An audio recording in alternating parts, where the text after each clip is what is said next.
Guys, आज हम पढ़ेंगे केंद्रीय मंत्रिपरिषद और मंत्रिमंडल के बारे में। Central council of minister. जानेंगे मंत्रिपरिषद या मंत्रिमंडल है क्या। अनुच्छेद 74 में मंत्रिपरिषद का गठन का वर्णन किया गया है। इसकी नियुक्ति राष्ट्रपति प्रधानमंत्री की सलाह पे करते हैं। मतलब कोई भी राष्ट्रपति कोई भी मंत्री की नियुक्ति जब तक प्रधानमंत्री उसको सलाह नहीं देंगे, बोलेंगे नहीं, तब तक वो नहीं कर सकते। मंत्रिमंडल को शपथ, सभी मंत्रियों को शपथ राष्ट्रपति ही दिलाते हैं। अब जानेंगे जो कोई भी मंत्री पद पे जाता है तो त्यागपत्र किसको देता है। सभी मंत्रियों को त्यागपत्र राष्ट्रपति को ही देना पड़ता है। अगर कोई मंत्री ठीक से काम नहीं करता है तो पीएम सलाह देंगे राष्ट्रपति को और राष्ट्रपति उसे पद से हटा देगा। योग्यता, मंत्री बनने के लिए क्या क्या योग्यता होनी चाहिए। मंत्री बनने के लिए लोकसभा या राज्यसभा किसी का भी सदस्य का सदस्य होना चाहिए जो आप मंत्री बन सकते हैं। अगर कोई मंत्री बनने लायक है लेकिन वो अगर चुनाव हार जाता है तो मंत्री नहीं बन सकता, तो उस समय उसको मंत्री बना दिया जाता है और 6 महीने तक उसे लोकसभा या राज्यसभा का सदस्य बनकर दिखाना पड़ता है।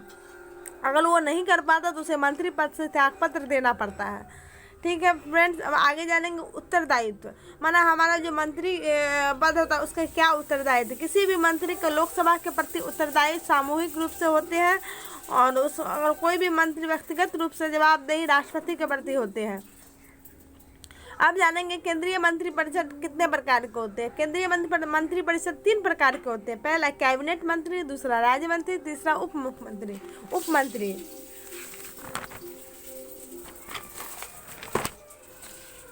कैबिनेट मंत्री जिन्हें महत्वपूर्ण मंत्रालय दिया जाता है, जैसे रक्षा मंत्रालय, गृह मंत्रालय, विदेश मंत्रालय, वित्त मंत्रालय, रेल मंत्रालय इत्यादि, इसे कैबिनेट मंत्री कहा जाता है। राज्य मंत्री 2 प्रकार के होते हैं। एक तो कैबिनेट मंत्री की सहायता करते हैं और दूसरा स्वतंत्र प्रभार, किसी भी एक विभाग का भार दे दिया जाता है। ये कैबिनेट मंत्री की तरह ही काम करते हैं। 2 प्रकार के राज्य मंत्री होते हैं। तीसरा उप मंत्री प्रशासनिक कार्य करते हैं। यह मंत्रालय से संबंधित या विभाग से संबंधित प्रशासनिक कार्य करते हैं। अगर किसी एक मंत्री के विरुद्ध प्रस्ताव पास करना हो तो पूरे मंत्रिमंडल को त्यागपत्र देना होगा। 91वें संविधान संशोधन 2003 में केंद्रीय स्तर पर मंत्री लोकसभा का 15% से अधिक नहीं होगा। इन तीनों मंत्रियों की संख्या कितनी होती है, यह राष्ट्रपति द्वारा, सरकार के द्वारा या राष्ट्रपति के द्वारा तय की जाती है। मंत्रिपरिषद का कार्य, हमारे मंत्रिपरिषद का क्या कार्य है। राष्ट्रपति की सहायता करना, विकासात्मक कार्यों में सहयोग करना, बजट पेश करने में आय व्यय का ब्यौरा देना और नीति बनाना। किसी भी प्रकार की नीति बना सकते हैं।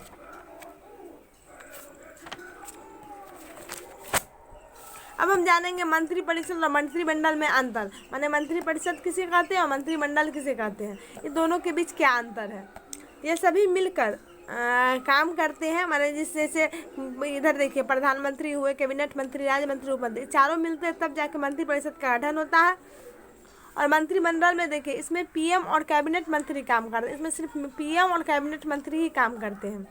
इसका आकार बड़ा होता है। इसमें 70 से 75 मंत्री होते हैं और यह छोटे आकार का होता है। इसमें 15 से 20 मंत्री होते हैं। इसे शक्ति मंत्रिमंडल देती है। जो मंत्रिपरिषद, इसको शक्ति क्या कौन देती है, मंत्रिमंडल देती है। और मंत्रिपरिषद की तुलना में मंत्रिमंडल की शक्ति अधिक होती है। अनुच्छेद 74-75 में इसका वर्णन किया गया है। मंत्रिपरिषद का वर्णन 74-75 में किया गया और यह मूल संविधान में नहीं कहा गया है। यह 44वें संविधान संशोधन में जोड़ा गया। यह कब जोड़ा गया, 44वें संविधान संशोधन में मंत्रिमंडल पद जोड़ा गया। आज हम जाने कैबिनेट मंत्री क्या होती है, कार्यपालिका में कैबिनेट मंत्री का क्या योगदान है, वो कितने अनुच्छेद में आते हैं, इसके बारे में जाने। कल हम लोग जानेंगे प्रधानमंत्री के बारे में। Thank you so much friends. अगर किसी तरह का मिस्टेक हुआ हो तो सपोर्ट कीजिएगा।